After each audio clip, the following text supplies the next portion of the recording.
Good evening. Welcome to the Cobb County Democrats virtual town hall for Superior Court Judge candidates. I'm Jacqueline Bettadapour, the chair of the Cobb County Democratic Committee. Assisting me tonight is our first vice chair, Matt Southwell.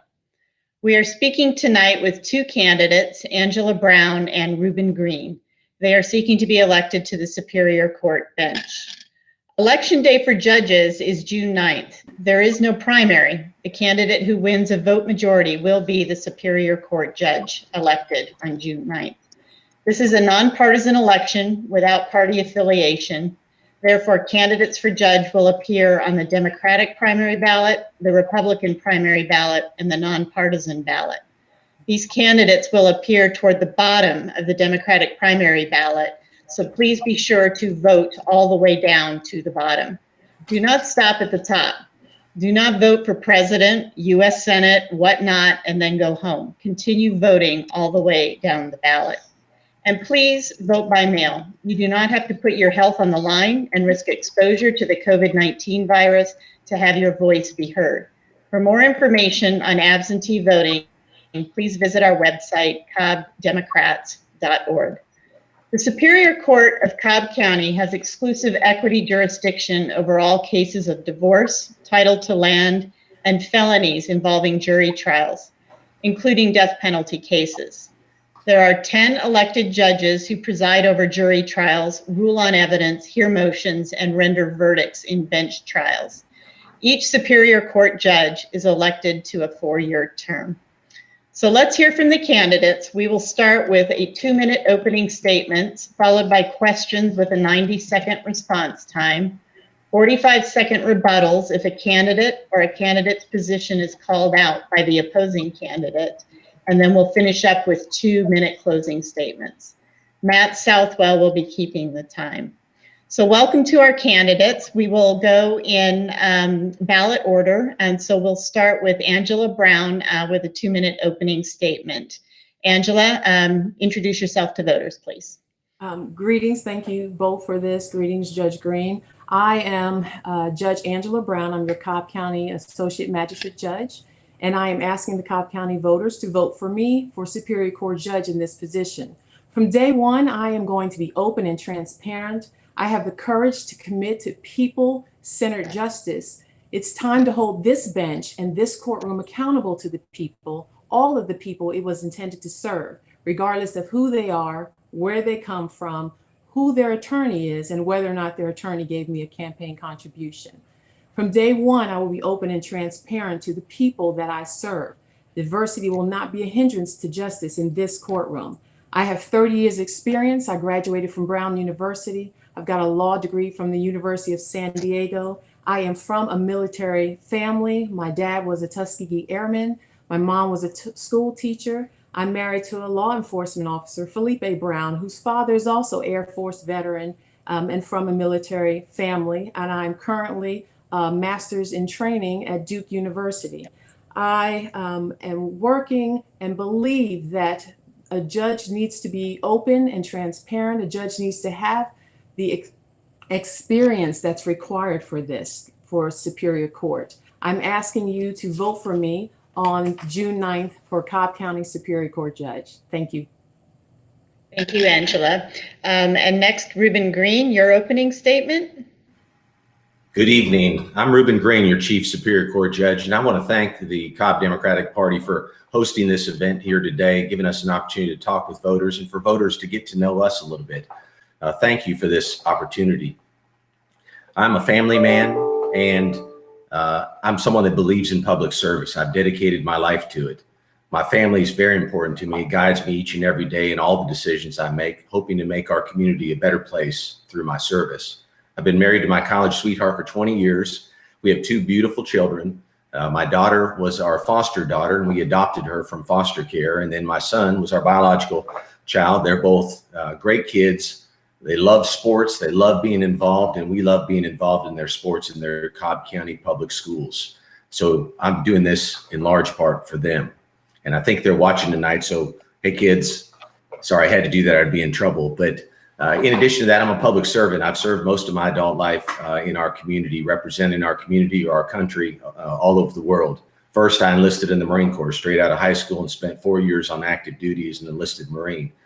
I then went straight through college and law school. I recognized the value of education from my time in the Marines, and so I went straight through school, graduated Emory Law School with honors, and went to work at a big law firm doing civil litigation, business litigation, general litigation.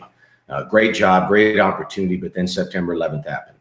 After September 11th, I felt called back to public service, so I left that lucrative job and became an assistant district attorney and then a federal prosecutor. And then I've served you, the citizens of Cobb County, as your Superior Court Judge for the last 10 years, the last 2 of which I've been the Chief Superior Court Judge. So vote Reuben Green. I'd love to have your support. Thank you. Thank you, Reuben. So now we'll move to question and answer, and we'll stay with you, Reuben. The first question, I find a lot of voters, a lot of citizens don't have, they're lay people. They don't have a lot of experience with the judicial system or the court system. And they're sort of at a loss for how to evaluate who would make a good judge. So could you please let us or tell us what you think makes for a good judge, and what should voters be looking for in your background and experience to evaluate you as a candidate? Thank you. I think there's 3 things that are crucial to being a good judge. One is experience, and that's both legal experience and life experience. When I talk about my legal experience, I've been a trial lawyer. I was a prosecutor for a good while, both a state and federal prosecutor, and then I've been a Superior Court Judge for the last 10 years. During that time, you all have elected me twice to continue to serve the citizens of Cobb County. I've started a veterans court, a treatment court for veterans who have issues from their service. We've learned over the years that treatment leads to better outcomes than punishment, than putting them in jail or prison. So it was a privilege to start that. And as a Marine myself, what an honor to work with other veterans and help them succeed in life. In addition to the legal experience, there's life experience, being married, having 2 children, being a foster parent to 15 children over the years. Growing up in a single parent home, my parents split up when I was young. I think that helps me in the family law context to have all of those experiences. Demeanor, being patient, a good listener, those are important things. And integrity. I think the fact that for the last 2 years I've served as the Chief Superior Court Judge, having been unanimously elected by the other Superior Court judges to serve in that role, shows the confidence that they have in me and in my integrity. So I think experience, also the demeanor and the integrity are what you should look for. Thank you. Thank you. And Angela, can you tell us in your view what makes for a good judge and what we should be looking for in your background? I think that for a person to be a good judge, you have to have a diversity of experience. You have to be open and transparent, and you have to be willing and courageous enough to follow the law and do what you're supposed to do as a judge. We are charged to carry ourselves according to what looks right under the law, and what is right under the law, and what may not look right under the law. I have over 30 years legal experience. My legal experience is vast. It comes from all sides of the bench, and I think that's important so that you are not just focusing from one view and applying that to everything you have. I have been a prosecutor. I have been a criminal defense attorney. I've been a family law attorney. I have been a guardian for children and minors who aren't able to advocate for themselves. I have been in those trenches. I've worked for a big law firm. I've worked as myself as a sole practitioner and a business owner. I have been a judge in traffic court. I have been a judge in magistrate court. I have been a judge in state court, and I've been a judge in superior court. I have all of that experience that I bring to how I look at something and how I deal with cases. And I think integrity and being present, not in just the community that is safe for you, but in the entire Cobb County community. We are 700,000 strong and growing, full of vibrant people who are from different backgrounds and different races and different views. And so you have to be mindful of that. Thank you. And sort of tailing on that, Angela, if you could explain to us in plain English, can you explain your judicial philosophy? Sure. My judicial philosophy is to follow the law and to treat everyone equally, treat everyone equitably, We hear judges all the time show up, a few days before election in our communities and say, hey, listen, I'm going to be fair. I'm going to respect everyone from the bench, and I'm going to have integrity. But you have to walk the walk that you talk. And I think that's important. I have been in the community. I have been a member of several service organizations. I've been an active member in my church and the ministry of veterans for the last 8 to 10 years, for children and for college ministry, and not just in my community that I am comfortable in, but in a lot of the different communities within Cobb County. And it's important that you're able to be diversified that way. Thank you. Reuben, can you explain to us your judicial philosophy in plain English? Yes, it really boils down to trying to do the right thing in everything that you do, to seek justice, to love kindness, and walk humbly with my God. I'm guided by Micah 6:8 each and every day, on the bench and off the bench. But doing the right thing, to seek justice, to be fair, to listen to everybody, to give everyone the opportunity to be heard, that's crucial. Without that, you can't have justice. Not only that, but you base your decisions on the facts that are presented from the parties and the law that you are required to uphold. You take an oath to do so. So I will always do those things. And I think one of the other things, in addition to Micah 6:8, that guides me each and every day is the golden rule. I want to treat everyone with the same way I would like them to treat me. And whether that's in the context of being in the courtroom or that's outside the courtroom, we should all be treating each other kindly. We should all be treating each other the way we would like to be treated. And I certainly do that on the bench as well. Thank you. Thank you.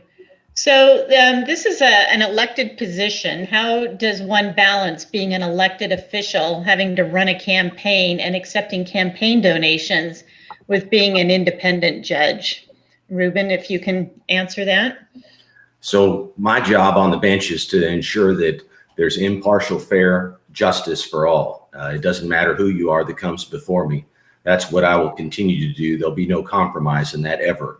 My focus is on serving the community, not campaigning. So over the last 20 years that I've been serving this community, it's not just about what I do on the bench. It's outside of the bench as well. It's in the real world with the rest of us. It's in my church, doing parking duty, showing my children the importance of service, not just in your job, but also in your life. I think that's important. I've served on the Continuum of Care Board in Cobb, which is all the different organizations that provide housing for the homeless. I've served on that for a number of years because I believe in that, and I believe in trying to help folks that are less fortunate to have a better outcome with their lives. I've been a foster parent to 15 children over the years in Cobb County. Those are children of all races. It doesn't matter who it was. They were all beautiful children, and they all deserved a safe environment to be growing up in. And we had the privilege of doing that and being a part of those kids' lives and learning from them and experiencing them. So my focus is really on the community, not on campaigning. Thank you. Thank you. And Angela, if you could answer that question, how does one balance being an elected official, accepting campaign donations and having to run a campaign with being an independent judge? I think it comes down to your character and what character you portray out to the people of Cobb County and to the people who are want to give you money or give you money. I think it is important that people know that they can make a choice for you and not be scared to do so. I've had so many people who have supported me monetarily, but they want to make sure that the opposite side does not know because of fear that they will be there'll be retribution against them. Fear because of what will happen from that bench if it is found out that they supported me. I've had people tell me that, I supported someone who ran against Judge Green before and have suffered, and my clients have suffered. I think it's important that people understand what my reputation is. It's always going to be that I'm going to follow the law, no matter who comes before me, no matter who says yes and who says no. They have to know that coming into the courtroom, they will be heard, they will be listened to, regardless of whether or not a campaign contribution was given, or people who come in will not feel that I have to hire a particular lawyer who is favored by this judge so that they can get a result. You're going to get an equal result. Anyone can be fair. If you can't see over a fence, what's fair is to give both people the same stool to stand on. But if one person is 7 feet and one person is 1 foot, it's not fair to have the same stand. You've got to be equitable. And I think people will know based upon the character of the judge. And what he Judge has Brown, said. your time is up. Sorry about that, Matt. Thank you. Reuben Green, would you like to address, I believe Angela Brown said that people had said they had suffered retribution for supporting opposing candidates against you. Did you have anything you wanted to say? 45 seconds. Yes, thank you. It's just not true. Simple. It's not true. So I have people that appear in front of me that contribute to my campaign. I have people that don't contribute to my campaign. I treat all of them the same, regardless of who they are, whether they give money or they don't give money. It doesn't matter. I also treat people that have ran against me the same way that I treat everybody else. So if you ask the lawyers in this community what type of judge Judge Green is, I promise you, you'll hear directly from their mouth. I treat everyone the same. I treat everybody with respect that appears before me with dignity. And it doesn't matter whether you're a pro se litigant representing yourself or you're a very expensive lawyer. It makes no difference. I'll hear you, give you an opportunity to be heard, and I'll treat you fair. Thank you. Thank you. And back to Angela. How will you handle conflicts of interest on the bench? So again, the judges, we are constrained that if there is an actual conflict, I'll recuse myself. But more importantly, if there is a perception of a conflict, I will make that known to the lawyers, and then I have the opportunity to recuse myself. And I think that's something that I hold high up in my integrity and in my character. You know, my father used to always say, it's just not what you say, it's what you do. If something looks bad and it does not reflect well upon the system of justice and it makes someone feel that it is not going to be fair, then we as a judge can voluntarily recuse ourselves. There is a recusal process that people can file motions, and then another judge can then make the decision for us. But, you know, we know what's right and we know what looks right and what looks wrong. And in the end, this court belongs to the people. And so the people have to feel that there is justice there. And so if I feel that something is a conflict, I will recuse myself. Absolutely. Thank you. And Reuben Green, how would you handle conflicts of interest? I'm sure there's been maybe some during your tenure. Yeah, absolutely. Impartiality is essential to justice. You cannot have justice unless everybody believes the judge is impartial. So I take that very seriously each and every day. There are uniform Superior Court rules that guide judges as to what we're supposed to do if there's even the appearance of impropriety. We are at a minimum to assign it to another judge randomly that would then decide whether there's a conflict, or if we think there's a conflict on our own, we just automatically recuse. And I've done that over 100 times over the last 10 years. In fact, just yesterday I did it, not because I thought there was a conflict of interest, but I thought there could be the appearance of it. It was one of my staff members was friends with the family that was getting a divorce in front of me. And I thought there could be bad blood between them as a result of this. Their kids play together. I thought it was just more appropriate for me to recuse myself. And so I did that without anybody knowing why or without anybody having to move to recuse me, because I thought it was the right thing to do. Judge Green, what reforms do you support to increase access to justice for all? I think this is one of the best questions so far. Access to justice, there can't be justice without access to it.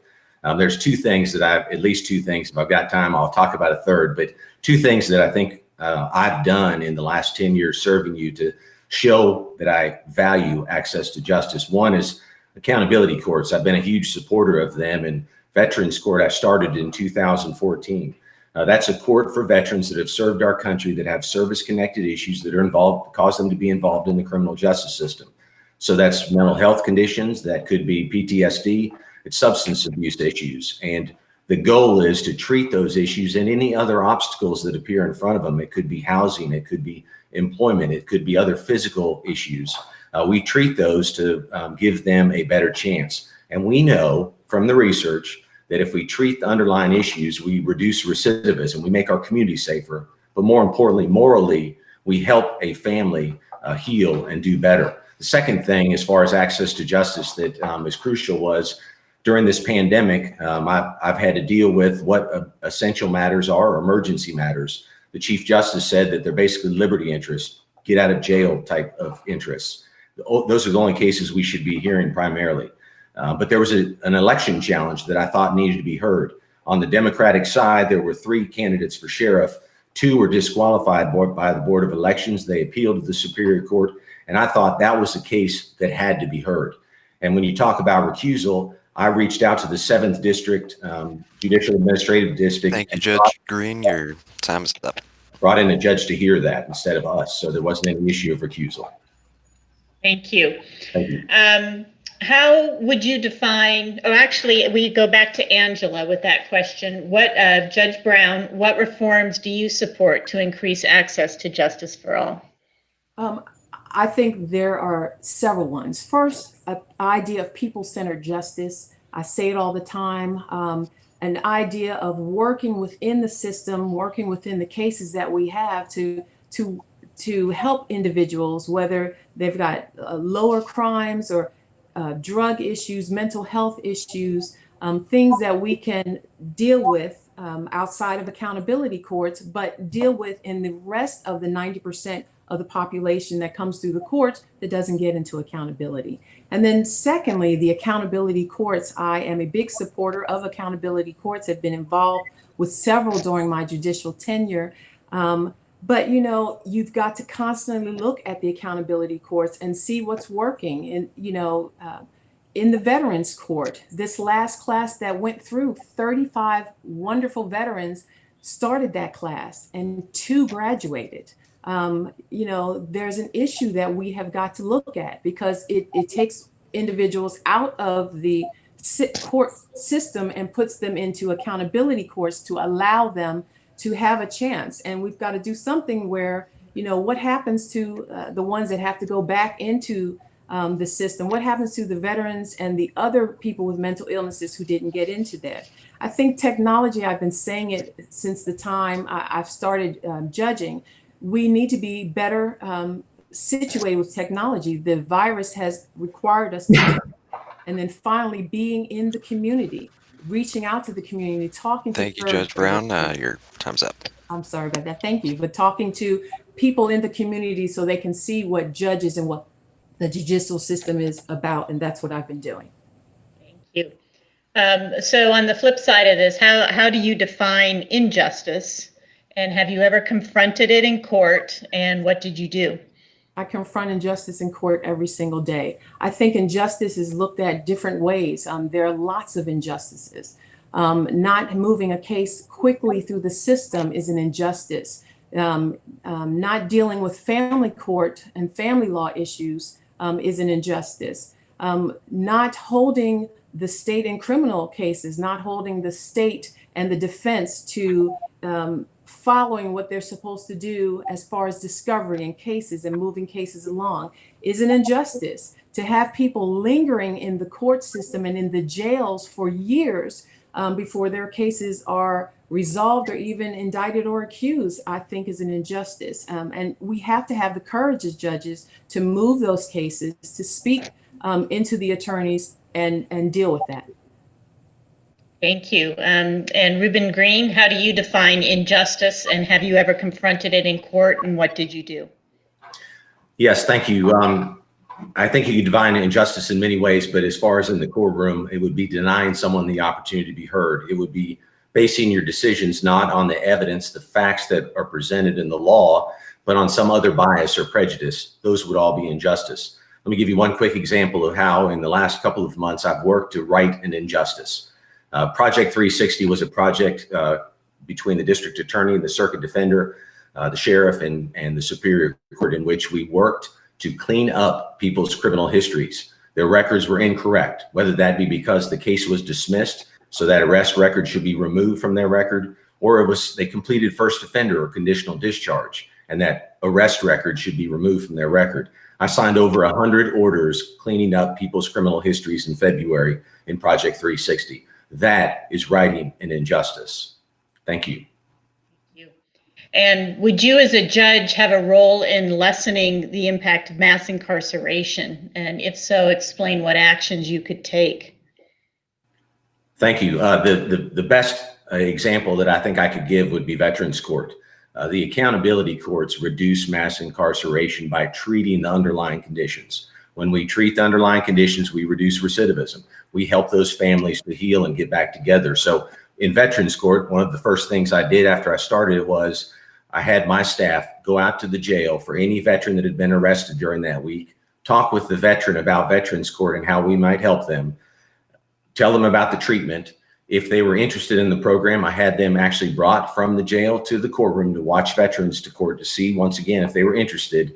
If they came into the program, we treat whatever the underlying issues. We treat whatever roadblocks are in the way. And I've seen lives changed as a result of that. Angela mentioned 3 veterans out of 35 graduating. They come in at different times. So they graduate at different times. You don't bring in 35 at once and graduate 35. That's not how it works. We graduated 3 great African-American soldiers, and they all did a great job in the program. And I was so proud to see their lives change and how it affected not just them, but how it affected their families as well.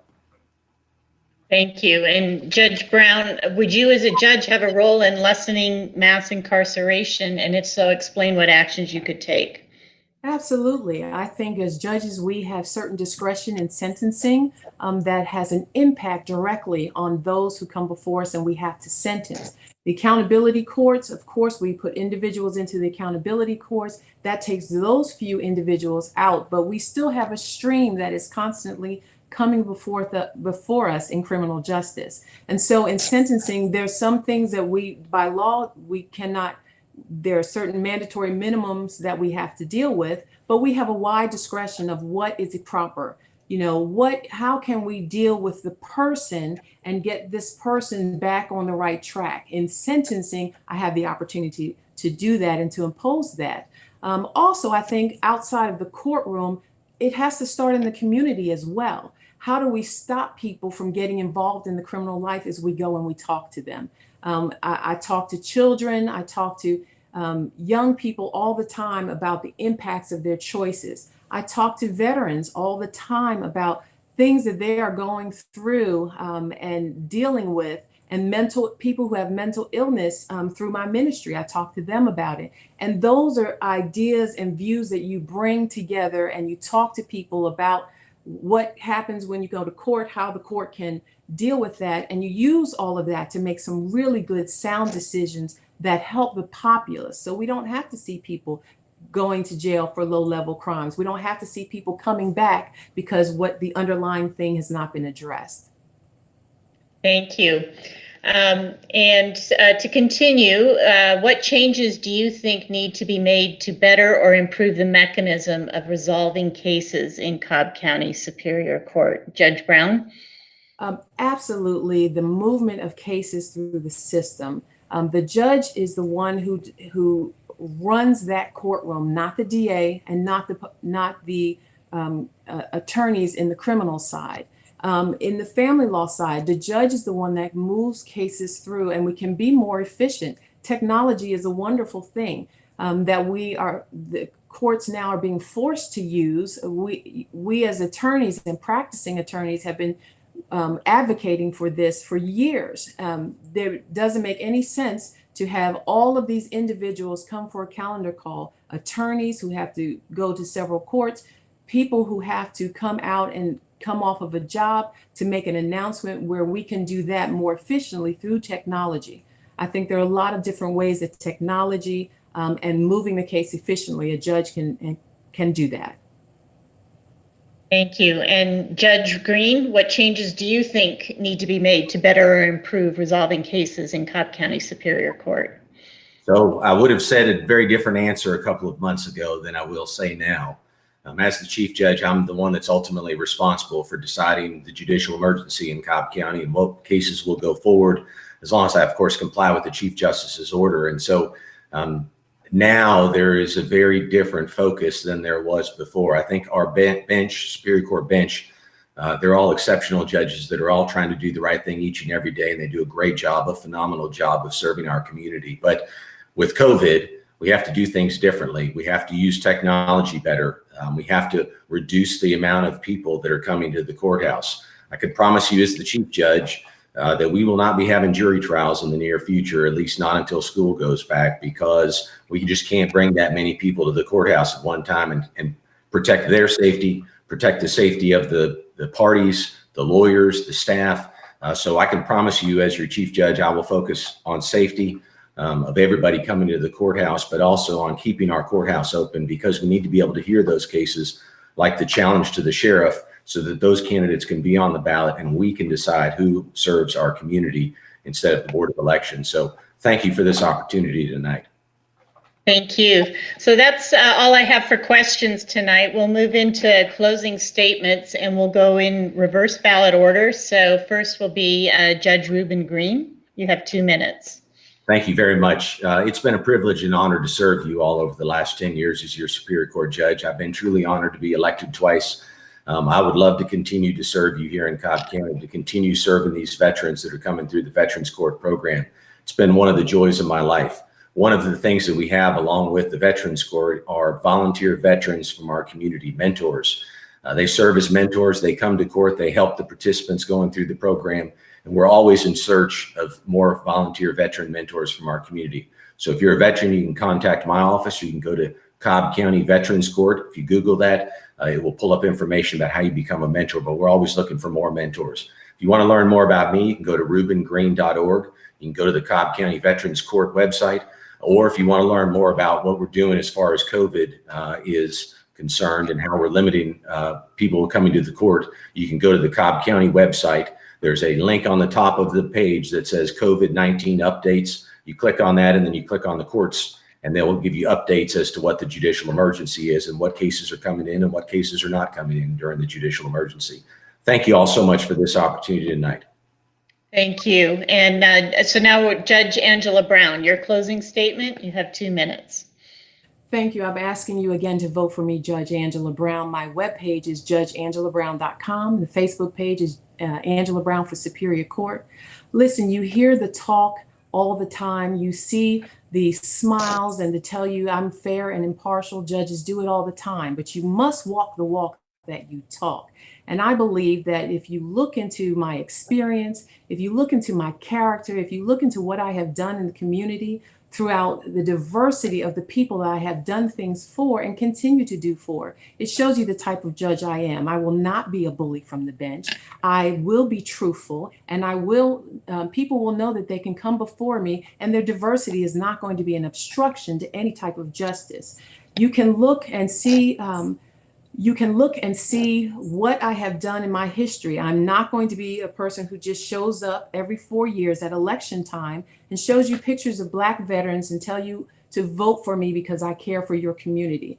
I am not going to be one who flaunts my Republicanism and says I'm impartial when I don't act that way from the bench. I will be one who will follow the law, who will follow the Constitution, who will be equitable to all people and pay attention to both families and people who are suffering while they're trying to deal with these divorces, through people who are charged with crimes, through victims who are victims of these crimes. I will be fair and open and transparent. And from day one, I will handle the efficiency in that courtroom. I will be able to handle with love the veterans that I already minister to now in the community and have done so the past 20 years of my life.